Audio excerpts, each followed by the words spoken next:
Hello, it's me, Punchy and Timothy! Aglilikot siya kasi gutom na. Ayun, so I'm super duper excited kasi finally nagmulaklak na yung ating Desdemona Rose. So, tingnan na natin siya sa labas. Let's go! Okay, so tingnan na natin siya. Oh my God! Ito na siya! Ito na si ating Desdemona. And as you can see, may kumakain sa kanyang uod. And meron siya mga buds. 1, 2. As ito yung una niyang flower. Ito yung pinakaunang bloom, first bloom ni Desdemona. And as you can see, ganyan yung kanyang itsura. Ayan. Ano siya? Para siyang cup shape ba yung tawag sa ganun? Parang similar siya kay okay. Hindi ko alam. Kasi parang pa-heart yung petals nito. May ganun. Ayan. So, ganyan itsura niya, guys. Matinik siya though. As you can see, the tinik is all around. Ayan. So, let's see.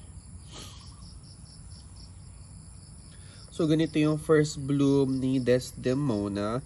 And as you can see, since lang siya, first bloom, maliit pa lang siya.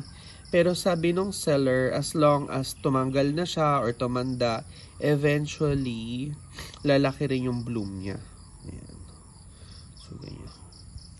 Tingnan natin. Initially, yung kulay nito, yung ano pa lang siya, yung flower bud pa lang siya, color pink. Sabi ko, ba't color pink to? Hindi naman siya pink, hindi naman pink yung Desdemona, para siyang ganitong kulay yung nakita ko online. Pero yung bud pa lang siya kulay pink. So, I'm really happy na mukha siyang Desdemona talaga. And, yung kulay niya is parang white, peach, parang gano'n. Beige? Di ko alam. Ano ba? Ay, parang may pagka-pink siya na may pagka-soft na pastel cream na yellow or something. Di ko magets. Di ako marunong mag-describe kung anong kulay nito. Ano ba kulay nito? Kulay rose na pure. Gano'n. And as you can see, sa may what do you call that? Sa may gitna, meron siyang mga ganyan. Ayan. So, ganyan yung tsura niya. Ayan. So, tingnan natin yung side. And then yung bottom. So, mag-smell test na tayo. Alright, so mag-smell test na tayo. Nakalimutan ko sabihin na yung date. So, today is September 27. And tinanim natin si Desdemona no September 2. So, 25 days. From kalbo, namulaklak siya. 25 days, yeah. So, ayan, amoy na natin siya. Check natin kung anong amoy ng Desdemona. So, ito siya. Color. Di ko alam yung kulay nito. Maganda yung kulay niya. So, let me smell. So, ito yung rose. And like what I said, matinik siya. I have to be careful. Ang bango. Ang bango. Para rin siyang jubilee. Matamis. Amoy fruits. Pero may something. Parang may kakaib. Hindi siya totally similar sa jubilee.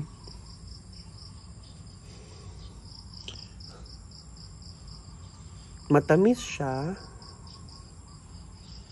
Amoy lemon. May something na ibang amoy. Amoy apple or ewan ko.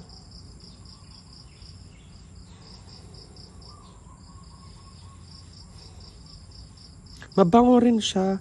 Amoy fruits rin siya na matamis, na may pagka-lemon. Pero may something rin, hindi ko ma-describe kung ano yung isang amoy na amoy fruit na ewan.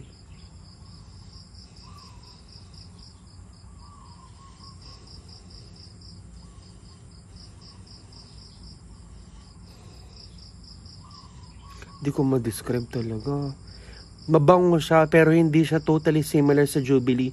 May something sa kanya. Ganun. Ayan, so gupitin na natin. Pasok na natin sa loob. Kanan. Ayan, so nagupit na natin siya. Ganito itsura. Ayan. Ano siya, pa-heart yung petals niya. May pa-wave. Pa-heart.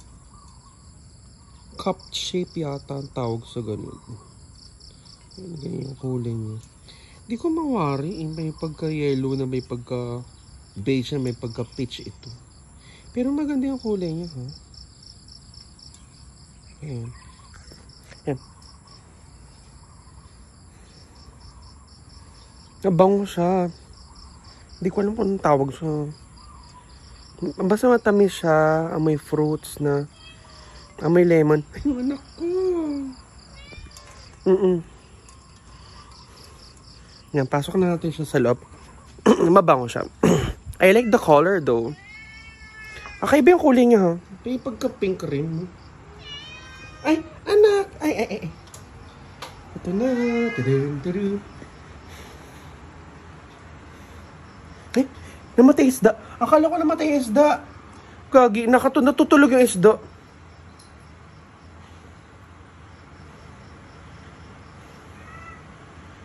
May cucumber. Ayun, lagyan na natin siya. Ay! Mag-isa lang siya today. Yung Desdemona, ang ganda. Ayan, so ito na siya, guys. I'm super happy na Desdemona talaga siya kasi nung initially, kulay pink yung batch. Sabi ko, bakit kulay pink ito? Hindi naman siya pink. Pero after niya mag-open, ganyan na yung tsura niya. Ayun lang, so I'm super duper happy na meron akong Desdemona na mulaklak. At mabango siya talaga. Ganun. So thank you so much guys for watching my video, and yeah, yung next nating mag-open is yung Earth Angel. Ganun. Yun lang. So papakain ko ng mga pusa ko. I love you guys. Bye-bye. Mwah!